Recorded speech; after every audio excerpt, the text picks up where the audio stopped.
everyone. Today we have with us John Spence, a name which is largely associated with success and innovation that he's introduced in the travel and hospitality world. He's a man behind one of the most eminent luxury brands in the world, Karma Group, that quite literally changed the face of luxury and hospitality around the world. John pioneered the luxury private pool villa, which we all really love and at the moment totally crave for, and offering expansive holiday residences with access to five-star amenities we are so very familiar with today. Welcome, John, and it's so great to have you with us. His group owns and operates 32 resorts across 10 countries, which is a large amount and a lot of work, I guess. So tell us, John, how do you cope with so much of work? And well, you're enjoying Maldives at the moment, and I'm sure you're managing everything sitting there, enjoying the beautiful sea and sun and sand. Well, I mean, I think at the end of the day, I love travel. I mean, I was born at the end of the runway at Gatwick Airport, and I was born with jet fuel in my nostrils. And wow. So ever since that day, and my whole family's in aviation, so I adore traveling. So unlike some people, the thought of getting on a plane and traveling excites me, is rather than a negative. My career is I dropped out of university after 2 terms to go into the music business, and I thought I was the best guitarist in the world, but I was actually the worst guitarist in the world. And in 1980, when you play in punk bands, if you can say you're the worst guitarist in the world, you really are the worst guitarist in the world. But I drifted into the management side of the business, and I put bands on the road, and I looked after bands like Bananarama and Culture Club and Eurythmics and various groups in the heady days of the early 80s. And I fell in love with travel, to be honest. I mean, a bit like Andy Warhol, I drifted from the music business into hospitality and hotels. And so very much over the years, I've built my business up, and I started my business in 1993 in India, which is where it all began, as a bunch of sort of pirates shipwrecked on the beaches of Goa. And we started off very underfunded, very entrepreneurial. We started off with nothing, and luckily we grew. But I've always run my business on the road, to be candid. I mean, up until COVID, I would spend 180 days a year traveling, Wow. very much hands-on. I like to be out there either with my people or my existing resorts or finding new resorts. And I very much enjoy that. What's interesting, of course, about COVID is the blessing and also, I think, the pain of Zoom technology enables us to do exactly this, but it stops the human interaction. And so it has been more hard, I think, over the last year to run our business than it has before, even though logically technology would make it easier, because we are a hospitality group, and I very much like to be hands-on, running around the world, being there. I've always had a logic of employing better people than me in all my roles, and we have an amazing spa managers, and Judy Chapman is our spa curator, of course. But my role is often to bounce around and shake hands or have coffees with people or buy beers or have dinners or lunches and move on. So that's how I've run my business, and we've grown so rapidly, really being very hands-on involved and being prepared to travel. Yeah, I mean, I guess that's after all the hard work that's actually gone into it. So today is a different story. So tell us, why did you choose Karma as the group name? What's the story behind Karma? Well, I mean, look, I'm always very nervous talking to Indian people about why I chose karma, because clearly I could get shot down in flames with having very little knowledge of the concept of karma. I believe in the basic philosophy of karma, which in the West we believe in, which very much immortalized by John Lennon, saying you only get the love that you give. And that we believe in the positive rebound of the universe. And so we give good things and we get good things back. I know that's a simplistic version of karma, and I know it's far more complex than that. But, you know, we started off called something else. We started off being called Royal Resorts in the early days.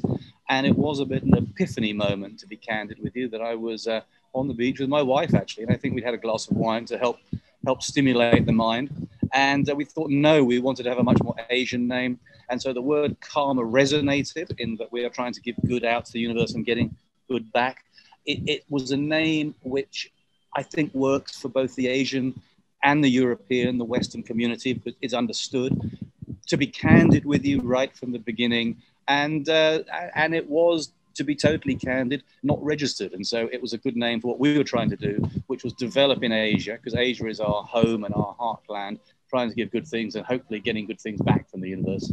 Well, really, all the best things in life happen over a glass of wine. So, Of course, so yes. here we go. And I apologize for drinking whilst we're talking. I wouldn't normally do that, but I'm kind of half on holiday, so I think that's my excuse. You know, when you're in Maldives, that's Exactly. how it works. There's no excuse. You're making us all jealous with the wine. We should have also had our glasses of wine with us. Pandemic has made sure that wellness tourism and back to nature becomes the most important thing. And honestly, speaking to a lot of hotel chains, they've all said that wellness is their number one priority now, which is great. Which is great for all of us. So tell us, how did you sail through the pandemic? Were there any challenges that you found very difficult to get around? Tourism to be very, very, very strong, whether it be Indians traveling in India, Indonesians traveling in Indonesia, England, Germany and Germany, I mean, Italy and Italy, I mean, that very much being the trend. What we have seen is that there's been fantastic assets for us to acquire. We went into the pandemic very well positioned relative to other hotels. We had enough cash reserves in the early days to go through the relatively short-term pain. And then over the last few months, we've acquired a lot of resorts that we've been able to move forward quite robustly. So it's taught us a lot of lessons. I mean, we've developed new product types. We've developed, because we were faced with a situation in Australia where people couldn't travel, we developed a camper van program in Australia. We've developed a lot of glamping resorts. And so we've had to be flexible of fleet of foot. And as I say, at the end of the day, I'd be lying if I said that it hasn't affected and hurt us, but we've been quite robust to get through it. That's great. So interestingly, you managed to introduce 3 new properties last year, including one in India. What has the response been like? I'm about to literally, as I leave this call, do a press release for a new resort in India, in Udaipur as well. So when we went into it, I had a comment, which I think various PR and media people said I should be careful of making, which we would exit the storm with the same number of resorts as we entered it. And I've now made a new statement, which will come out with 10 more resorts. And so we have 3 resorts we acquired already. One is called Salford Hall in England, which we open actually on Monday in a limited way, but the government allows us to open on Monday, which is a medieval mansion in the Cotswolds that used to belong to Henry VIII. We purchased a resort just outside Jakarta in Java to service the domestic Indonesian market, Karma Salak. And we purchased a resort just outside Bangalore in the Nandi Hills, which has proven immensely popular. I mean, when domestic tourists can travel, our occupancy is virtually 100%. And what we're clearly seeing is that the average spend or the experiential spend is about 150% what it would normally be. I mean, there's no question that the world is full of people with excess savings. And Rishi Sunak, the Chancellor of the Exchequer in England, gave a speech recently where he cited the case that he believes at the end of the pandemic, at the exit route, there'll be 250 billion pounds of extra money in British people's bank accounts. So people have got money, they want to spend it on hospitality, and it's a real reward and fear factor driving the consumer here, because when they can travel, they want to reward themselves for the hardship they've been in by enjoying themselves, by going to lunch or dinner or having a glass of wine or going on holiday. And they also have a fear that it might all happen again, so they better do it swiftly. No, exactly. And it's quite a strange situation, because governments want to encourage that because they need liquidity. They don't want pent-up savings. And also the third factor, which I think drives this desire to travel, is that business travel is restricted. I think business travel is the one sector that will be hit harder. They will do the trip with their wife to Goa or Udaipur or to Venice or whatever it needs to be. So all these things I think we're seeing now in a relatively small way, but it's going to be the roaring 20s. And as soon as the vaccine kicks in and the world turns up, boom, it's going to be a wave. New word that's being floated around, revenge tourism. People are going to travel with a vengeance. Yes, exactly, because I deserve it. I've been locked up and cooped up, and I deserve it. So our plans are to open up the 3 we have already. We've just closed a deal on a new one in Udaipur. We're just doing a new one in Spain, in Andalusia, and we have a new one in Java and a new one in England. And so we're quite bullish about acquisition at the moment. So I'll either go down in our industry in 2 or 3 years as a total buffoon and idiot, or someone that picked up assets when the price was quite good. Yes, I think all travelers, not just Indians, everybody is now looking for experiences. They Yes. don't want to just tick things off the bucket list. They actually want to experience the destination. Yes. And something that we have found is earlier people would go to Europe and visit 20 countries and come back. Now they don't want to do more. They want to actually experience the place and live there and enjoy it. So, which is good, which is great. So tell me, how do you keep your creativity and your innovation juices flowing? Well, probably the wine, I guess. That's the obvious answer. No, look, I mean, I love what I do. I'm extremely lucky that I've never really worked a day in my life. I mean, all I've ever done is the things I love, which is music and travel. So there's an author called Malcolm Gladwell, who you may know, and it's essentially that what you're doing is more a sport than a job. And so you love what you're doing. Now, what that means is two things. It means, number one, is that you're able to devote all your time to it. But more importantly, it means that when you are asleep or you're not directly thinking about it, your brain, which we only understand about 5% of, is working things overtime on that same philosophy and those same ideas. And so in other words, you are a 24-hour-a-day computer driving your business and what you're doing. There's a big difference between someone who works in an industry that maybe they enjoy or they like the money, but they're not passionate about. They're not having that constant drive. So I tend to be candid with you, I often get my best ideas and my best innovations when I am technically slightly relaxed. And so I'm not necessarily in a brainstorming meeting or sitting with my managers, and whether it be divine inspiration or one's brain working away in the background, you just keep on coming up with new ideas and new concepts. And so the day I stop doing that, the day I'll retire and I don't know, herd sheep or something. Isn't that a really amazing situation to be in? I mean, it's... I'm blessed by God. I mean, it's like there are few people on the planet that have that situation, that they can do what they adore and love and continue to do it. I mean, there's various times that we've looked at listing the company or been obviously approached to sell the company. I said, why would I do that? You know, I just go through the whole thing again. I'd get bored. So did you ever think back of going back to your love for the guitar? Luckily, I realized that every man knows his limitations. And when I'm asked sometimes by a journalist, what would I do if I wasn't doing this? Hypothetically, I would be a rock guitarist. So can you elaborate us on the Karma Community Care Program and what exactly that does?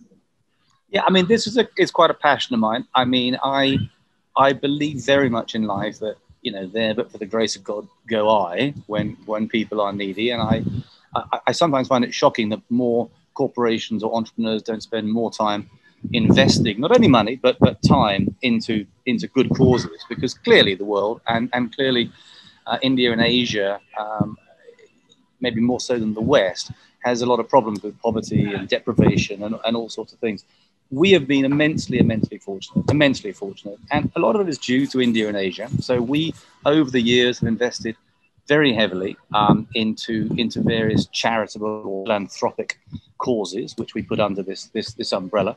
We have in Bangalore a school which we work with 1,000 children. We have various orphanages around the world and various initiatives that we do.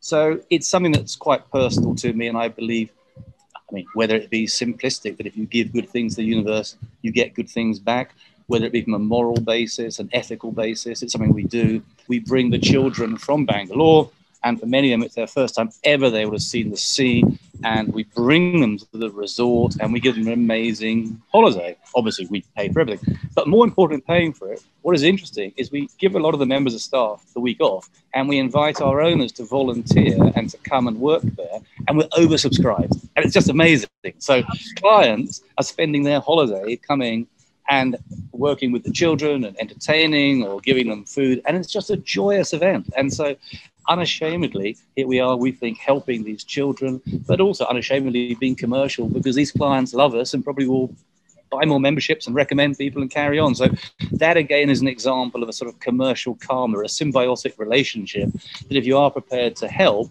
there's no problem that helping help you in quite a direct way. So that's, yeah, as I say, it's quite a passion of mine. I could talk forever about philanthropy, and I think that there is a moral obligation.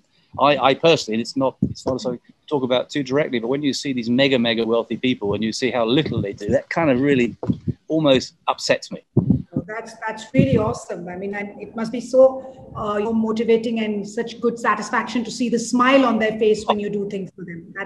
It is the best in the world. I mean, you know, I have pictures on my wall of children or less needy people that we've done something to, and that makes me feel good. That makes me feel good. That's so what's your personal most cherished milestone or an achievement that I know there have been many achievements, but which was the most cherished one?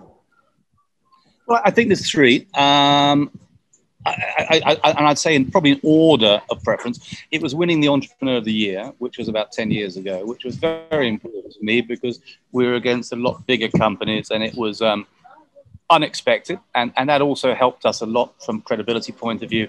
And ever since that, I've been very involved in the program, working with entrepreneurs. But to go to the point before, without a doubt, the best accolade was when I was given the Philanthropist of the Year award a number of years ago in America by the ARDA, American Resort Association. So yeah, that's the one. They all have a pride of place on my personal study at home, but that's the one that has the biggest one because that's quite important to me. That's really nice. That's really nice. So are there any dream destinations that you really like, Karma, to set foot on where you haven't already been? Oh God, many. But I mean, the one which we're about to do, which I have an absolute passion for, is Laos. So I was lucky enough to go to Laos about 18 months ago before lockdown, and we found this potential resort, which we're close to closing the deal on now, which is just fantastic.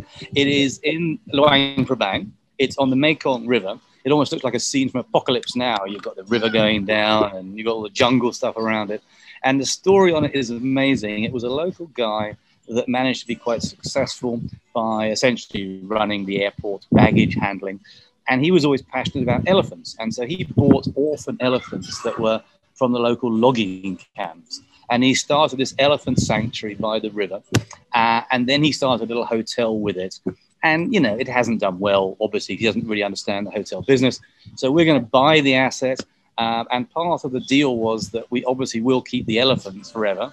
And when I went there to negotiate the deal with him, I was sitting in this sort of environment, and literally over my shoulder, a trunk comes down and sort of picks up the beer can, and it's one of his elephants who are all sort of tame and friendly. And this location is amazing. The elephants are there, and they swim across the river. The Himalayas, I'm very keen on. I mean, we are currently negotiating up in Ladakh to try and buy some properties because I would love to be up in the far north of India. I'd love to be in Bhutan, but it's difficult because of the number of tourists that we can get in and out.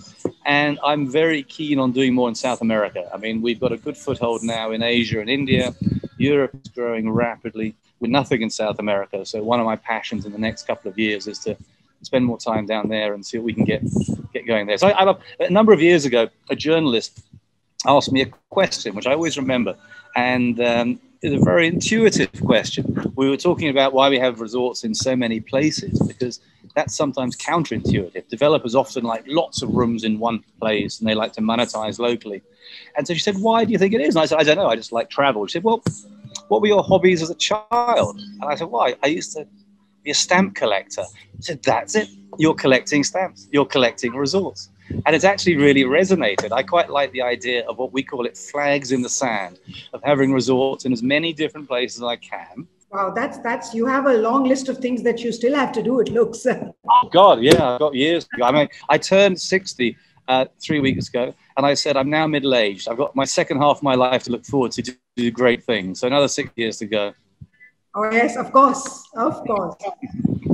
So tell me, what is your mantra for success? What do you think has made you so successful? Well, finding myself in a business that I adore and love, as I said. I know you're going to ask that question, well, what's my advice to entrepreneurs? And I could probably combine the two. It's very much 20% inspiration and 80% perspiration. I think that you have to be in something you love and then work very, very hard at it. Other mantras are that I always say to my people is treat everyone as you want to be treated. We very much operate on a lateral management level. I'll rarely say my employees, I'll say my colleagues. We view everyone being equal to a certain extent. I think it's that level of respect. We are very much a pirate ship. Most people that work for us come from all over the world. We don't particularly work in our own hometowns, and so we're forced to live together and work together. We are very much, and we have been from the beginning, non-sexist, non-racist, non-judgmental. We don't really care if someone is male or female, black or white, gay or straight. And sometimes that's got us into problems in some jurisdictions. When we first went to India, I mean, India is much more liberal now, but when we first went to India, we had no particular understanding or concern for caste systems or sexism issues. And so we have actually a majority of our senior management are female, and we don't, as I say, I've always viewed everyone on their talent and their ability. If someone can deliver the goods, then we don't care. And that's also been one of our mantras over the years. And we are by nature a very international company.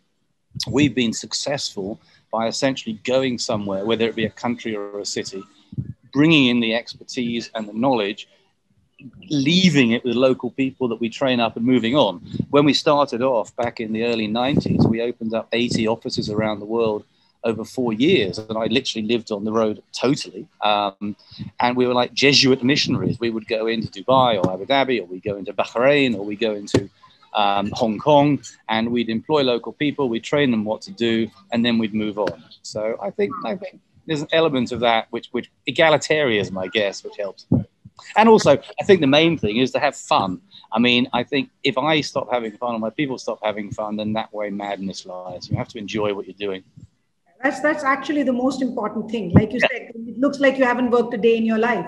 You've just enjoyed what you've done and created such a big brand. So what is a quality? If I were to ask you one quality that you look for in a person when you're hiring them, maybe at senior positions or down the line, what is that one quality you think is very essential?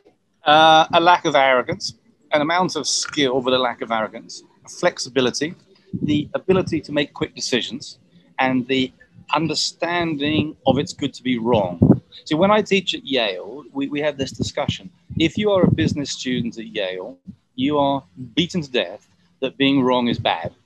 And you are told to be analytical and to do SWOT analysis and various, things and spreadsheets. And very much it's a very good training ground for trying to, excuse my language, cover your ass and not make a mistake. What I want is risk takers. So I need, when I employ people in every field, someone that will embrace the fact they'll be wrong and won't try and cover it up by being over defensive. Because I would almost say to a manager, if I have someone says to me, I've never been wrong, or I'm rarely wrong, well, I don't want you because you're not making enough decisions quickly. I also describe sometimes the difference between a company like us and a big corporate is a big corporate is huge and it moves the same as a cruise liner, very slowly, and it judges everything correctly because it can't afford to make a mistake. We're like a speedboat. We can move quickly, very quickly. I earn 100%. I can make a decision in 2 seconds. And that's what we often do. And that's our strength. And it's a bit like in an army. If you are the Viet Cong against the American, if you try and act like the American, you're going to lose. If you act like the Viet Cong, you are going to win because you can play the different strengths. So the people I employ and I want are closer to those, the pirates, the people that will make decisions, the people aren't afraid of making a mistake, balanced with that lack of arrogance and balanced with wanting to work together as a team. Yes, I so agree with you. That's so important. Lack of arrogance and the ability to make quick decisions is really, really critical. Lastly, I want to know, what is a fun fact about you that nobody knows about? Oh, God, a fun fact. I am addicted to trance music. Armin van Buuren. Before lockdown, you would find me. I think I was at an Armin van Buuren trance concert, and people were looking at me. It was a concert that started at 11 o'clock and went to 6 in the morning. And I'm not sure if they thought I was a father or grandfather picking up my son or daughter. But every day, I try and go every day to the gym and I listen to Armin van Buuren, State of Trance. And so, yes, that's my background. I appreciate I'm slightly older than the older other trance fans, but trance.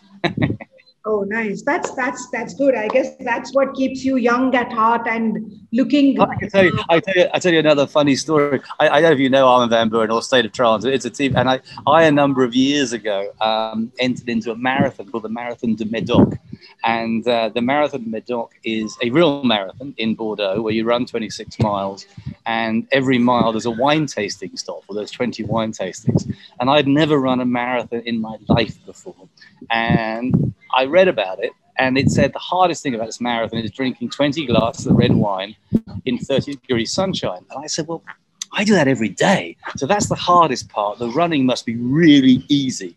So literally, I entered this marathon. I did it with a friend. We trained a little bit.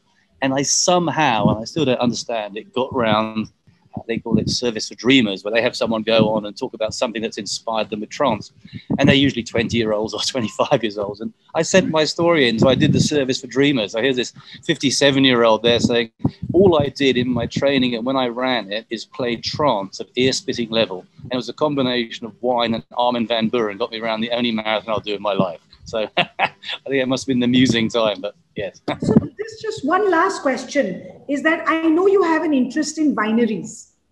Tell us something about that. That's one of my passions in life. I probably drink too much, but I do adore it. So yes, I mean, we have a number of wineries which we're involved in where we produce wine for Karma. We have down in Bordeaux, we work with a very famous chateau whose name I can't usually give, but we produce wine with them. Down in Provence, we have a chateau which used to belong to Jean Moreau and Laura Ashley just outside Saint-Tropez, where we make a rosé. We have a resort in Tuscany, just outside Florence, where we produce a Tuscan wine, a Chianti.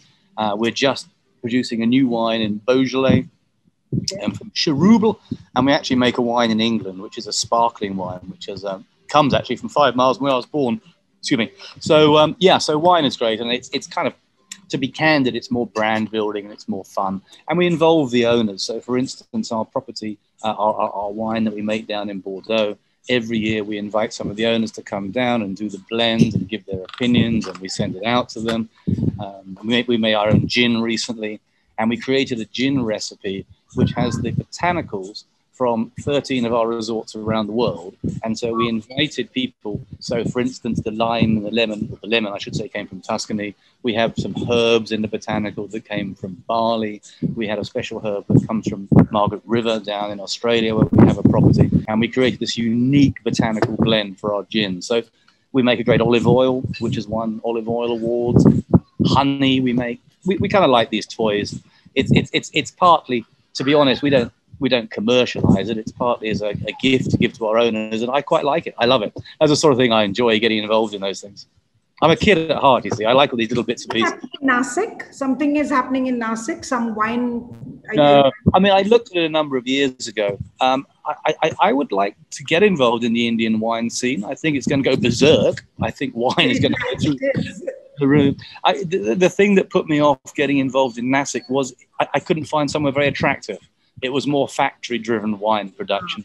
But I would love to look at it. I know outside Bangalore there are some nice locations, and so that's on my to-do list as well at a point in time. There's only so many hours in the day, but we'll find an hour to get involved in wine in India. That's great. So we end on a wine note, which I think we all need a glass now. Mine is empty, so after this I'll have to go and get another one, but thank you. We'll have to get another one, and we'll have to have it at our homes. And maybe, hopefully, when we meet soon, we will have some of the wines made by you. Of course. And that'll be an interesting one. And thank you so much, John, for being with us. It's really been a pleasure meeting you. And let's hope we can meet personally soon once this pandemic story is over. We'd love that. Thank you for spending the time. It's been a pleasure.